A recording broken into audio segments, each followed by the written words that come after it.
Bonsoir à toutes, bonsoir à tous et bonsoir Émilie Guillaume. Bonsoir. Pourquoi vous rigolez là déjà?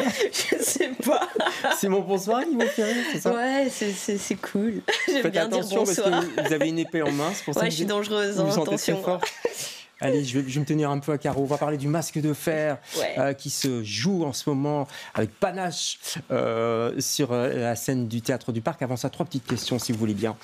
Ma chère Émilie, 3 petites questions. Vous répondez un peu à brûle pour point. D'accord. Si vous étiez, Émilie, un animal, vous seriez quoi? Un singe. Un singe? Ouais. Je pense bien, ouais. C'est le premier truc qui me vient en tête. Pourquoi? Ou un dragon. Un petit dragon, mais fort. Bon, d'accord. Ok. Ouais, un singe parce que ça bouge beaucoup D'accord. et ça vole un peu. Et vous bougez, vous allez rester quand même tranquille pendant 15 minutes. Si vous étiez un film. Si j'étais un film, je serais un Jackie Chan. Ah oui, bah oui, évidemment. Ah bah ouais. Ouais. Ou alors un Kill Bill. Ouais, j'allais vous dire Kill Bill 1, Ou un Kill Bill, 2. ouais. Un Jackie Chan, un Kill Bill, un $1 Million Baby, Bon, c'est un tout- Nikita. C'est tout bon tout ça. Voilà. Et si vous étiez une période de votre vie? Ouf, si j'étais une période de ma vie, je ne serais surtout pas l'adolescence. Oula, ah oui. Je pense que je serais entre 25 et maintenant, en fait. Ah d'accord, je pensais que vous alliez me dire l'enfance. Non, Bon. Non. D'accord, non. on n'en parle pas, on est maintenant. Ouais. Entre quel âge? Entre 25 et... Non, entre 22 et maintenant. Bon d'accord. Ouais. Bon bah c'est une belle petite fourchette, en tout cas vous Oui, êtes sur la scène avec pas 22 mal... c'est l'idéal, encore en pleine forme physique. Ouais, bon, vous êtes encore en forme, j'espère. Allez, on va parler du Masque de Fer. Vous êtes l'invité de LCR ce soir.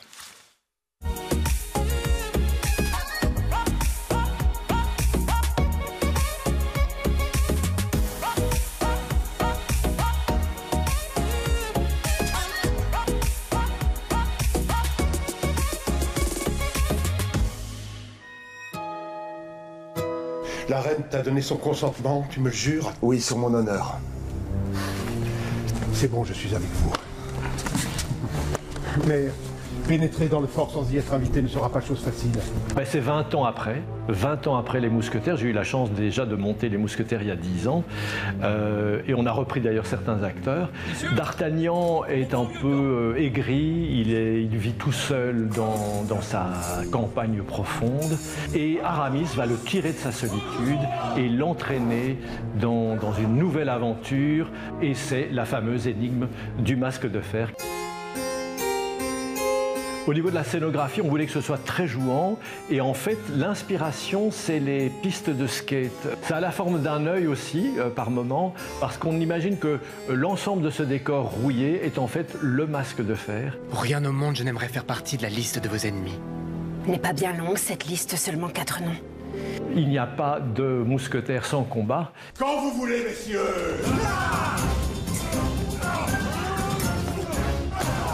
Et effectivement, Émilie Guillaume a travaillé avec un grand nombre d'acteurs et ça fait des mois qu'ils répètent leur chorégraphie.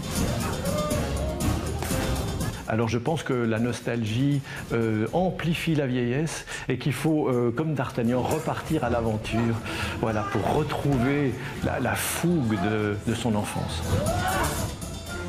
Voilà, la fougue de son enfance. C'est pour ça que je vous parlais de l'enfance. parce C'est que- pour ça l'enfance. Oui, voilà. Parce Mais moi que... je suis toujours un enfant en fait. Bah hein. voilà, j'avais l'impression.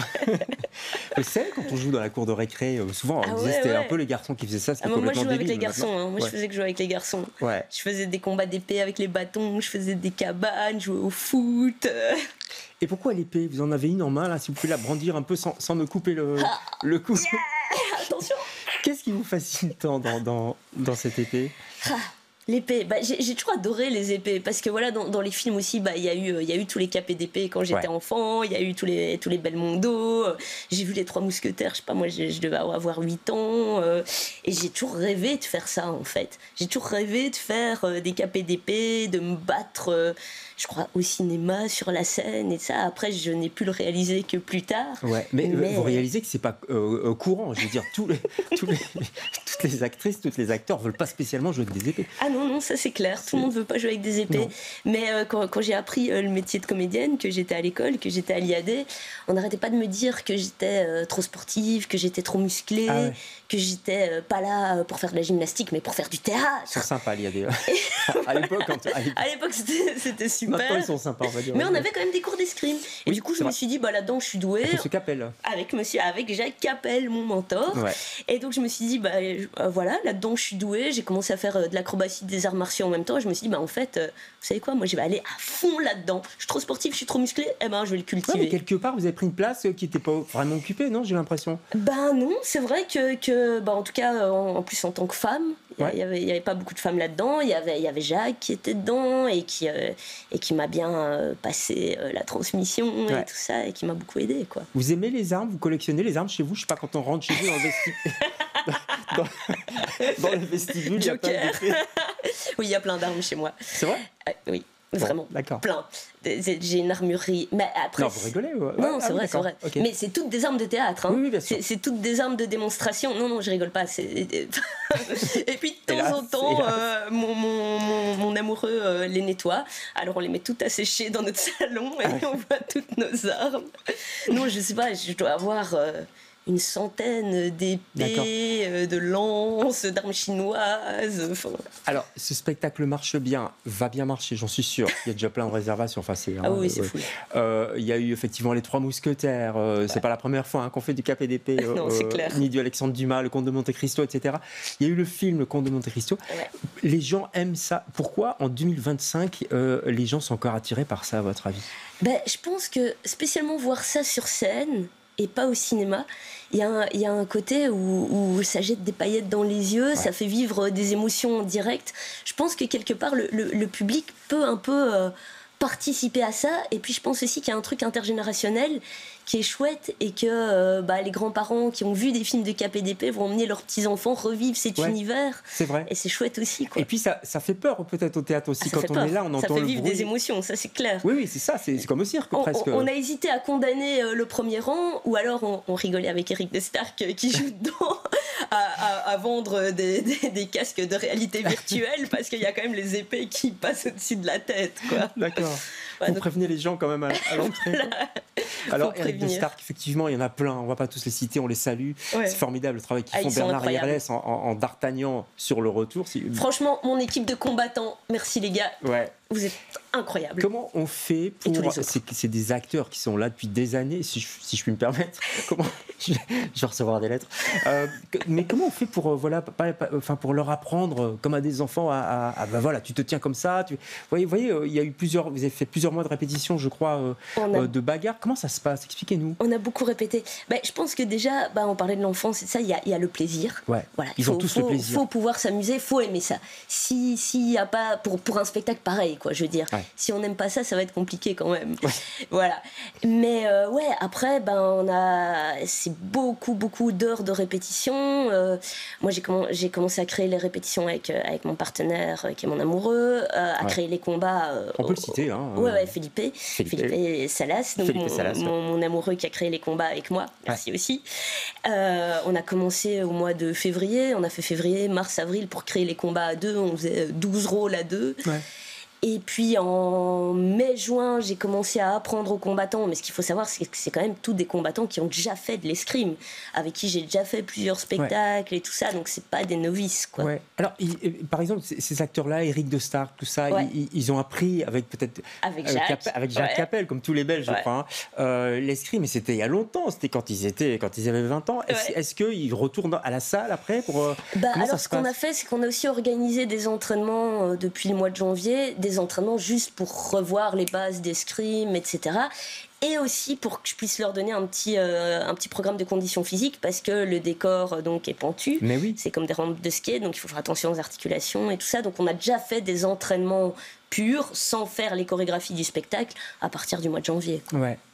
Alors, ils sont assurés? Enfin, le théâtre du Parc est bien assuré aussi? J'espère. Il y a intérêt.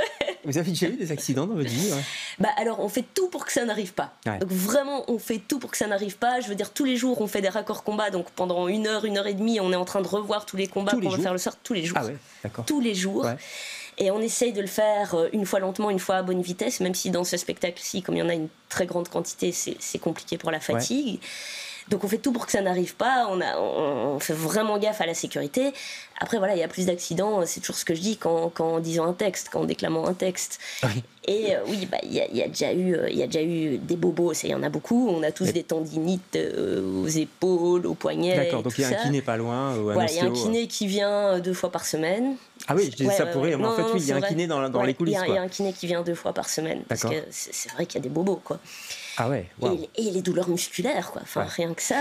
Et le souffle, Émilie, parce que c'est des acteurs aussi, des actrices, ils ont un texte à dire, donc par exemple, ils se battent, et puis ils doivent se lancer dans un texte. Il faut parler, il faut parler, il faut dire du Dumas, c'est pas rien non plus. Comment on gère ça? Bernard Airles, comment il gère ça? De nouveau, c'est quelque chose qui s'entraîne, quoi. De là, le programme de conditions physiques à faire à l'avance.